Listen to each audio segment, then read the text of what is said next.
सोचिए, मई 2026 में इंटरनेट पर एक ऐसा डिजिटल व्यंग्यात्मक यानी सैटिरिकल आंदोलन शुरू हुआ जिसने लिटरली रातों रात सोशल मीडिया पर तहलका मचा दिया। इस विश्लेषण में हम एक ऐसी कहानी पर नजर डालने वाले हैं जो जितनी अजीब है उतनी ही हैरान करने वाली भी। एक ऐसा राजनीतिक मंच जो किसी मैदान में नहीं बल्कि इंटरनेट के मीम्स और ग्राफिक्स के बीच पैदा हुआ। जी हां, हम बात कर रहे हैं कॉकरोच जनता पार्टी की। तो चलिए इसके बारे में गहराई से जानते हैं, क्योंकि ये देखना वाकई दिलचस्प है कि कैसे एक बहुत ही औपचारिक और गंभीर कोर्टरूम की एक छोटी सी टिप्पणी इंटरनेट पर 19 मिलियन फॉलोअर्स वाले एक विशाल डिजिटल राजनीतिक आंदोलन में बदल गई। आखिर ये सब हुआ कैसे? पहला भाग, सुप्रीम कोर्ट की वो टिप्पणी। इस पूरी कहानी की शुरुआत को समझने के लिए हमें 15 मई की एक सुनवाई पर जाना होगा। एक वकील को फटकार लगाते हुए भारत के मुख्य न्यायाधीश सूर्यकांत ने कहा था, कुछ युवा कॉकरोच की तरह हैं जिन्हें कोई रोजगार नहीं मिलता या पेशे में कोई जगह नहीं मिलती। वे हर किसी पर हमला करना शुरू कर देते हैं। बस यही वो शब्द थे जिन्होंने अनजाने में इस पूरे इंटरनेट मूवमेंट के लिए एक चिंगारी का काम किया। तो सबसे अहम बात यह है कि इस बयान के वायरल होने के बाद मुख्य न्यायाधीश ने अपना स्पष्टीकरण भी दिया। उन्होंने बिल्कुल स्पष्ट किया कि उनकी बातों को गलत संदर्भ में पेश किया गया था। उनका इशारा उन युवाओं की तरफ कतई नहीं था जो ईमानदारी से रोजगार ढूंढ रहे हैं, बल्कि उनका सीधा संदर्भ उन लोगों से था जो फर्जी और बोगस डिग्री लेकर कानूनी पेशे में घुसने की कोशिश करते हैं। दूसरा भाग, कॉकरोच जनता पार्टी की एंट्री। कोर्टरूम के उस विवाद की ठीक अगले ही दिन यानी 16 मई को इंटरनेट पर एक नया सटायर जन्म लेता है, कॉकरोच जनता पार्टी या शॉर्ट में कहें तो सीजेपी। इन्होंने बड़ी ही चालाकी से उस कॉकरोच वाले अपमान को पलटा और उसे एक बैज ऑफ ऑनर यानी सम्मान के प्रतीक में बदल दिया। उन्होंने खुद को एक ऐसे मंच के रूप में पेश किया जिसे सिस्टम भूल गया है और जो खुद को गर्व से आलसी और बेरोजगारों की आवाज बताता है। और ये बहुत ही बेहतरीन तरीके से दिखाता है कि इस पार्टी का ह्यूमर कितना सटीक था। जरा इनकी सदस्यता के आधिकारिक मानदंड देखिए।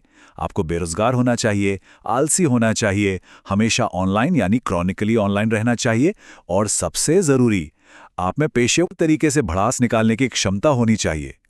ये खुद पर हंसने का एक इतना शानदार तरीका था कि युवा तुरंत इससे कनेक्ट कर गए।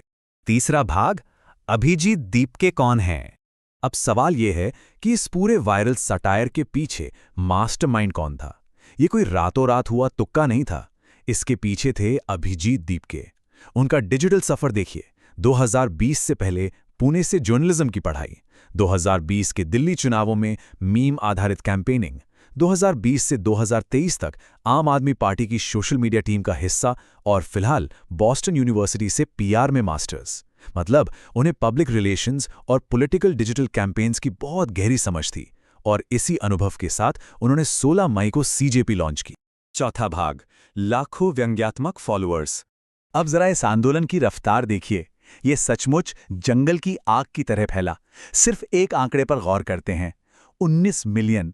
जी हां, इंस्टाग्राम पर कॉकरोच जनता पार्टी के 1.9 करोड़ फॉलोअर्स हो गए।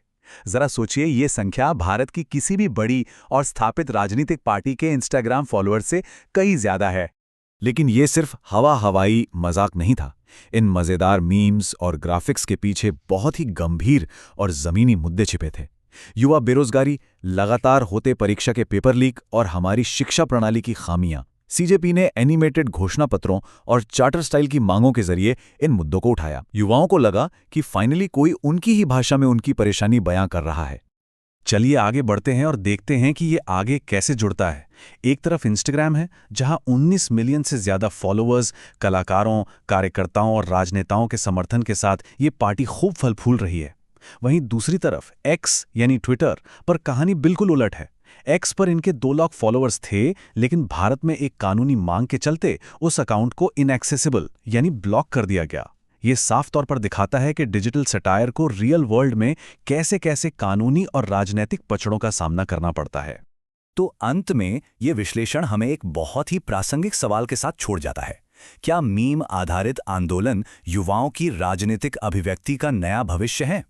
जिस तरह से कॉकरोच जनता पार्टी ने डिजिटल सटायर के जरिए लाखों युवाओं को जोड़ा है, उससे ये तो तय है कि राजनीति में शामिल होने का और आवाज उठाने का तरीका हमेशा के लिए बदल रहा है। ये सच में सोचने वाली बात है। इस विश्लेषण में हमारे साथ जुड़ने के लिए बहुत बहुत धन्यवाद।